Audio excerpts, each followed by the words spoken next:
Ошондой эле дагы мустахаптардын бири адам ошол ороздук учурунда ар кандай шахаваттардан өзү сактаныш керек.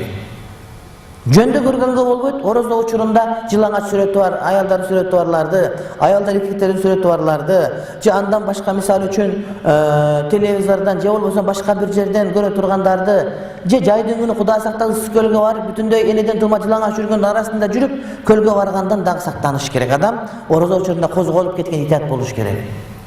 Орозо учурунда үйлөнсө болот шариатта. Бирок кээ бир адамдар орозодо үйлөнбөсүн дегени, орозо учурунда жаңы үйлөнгөн жубайлар бирин-бири көргөндө сүйүүсү козголуп кетип, орозосун бузуп албасын, орозо кыйын учурап калбасын деген маани урматтуу бир тууганым. Ошон үчүн орозо учурунда үйлөнбөгөн жакшы деген ошол. Шариат тыйбайт ал нерсени. Бирок бир адам ошол орозосу макруh болуп калбасын деп аракет кылып, ошол орозосун сактаганга аракет кылсын деген сөз. Урматтуу момун мусулман бир туугандар. Ошондой эле орозо дегенде достор менен, куруглар менен жолукканда гыйбат сүйлөй турган болгон. Анткени кээ бир кыздар, эжекелер чогулганда только бирөөнү жамандаш керек болуп калыш керек, ансыз отуруш өтпөй калат, башка болуп калат. Же бирөөнүн көйнөгүн айтыш керек, же бирөөнүн туфлисин айтыш керек болуп калса, анда мына ошол отуруштардан баш тартканга туура келет.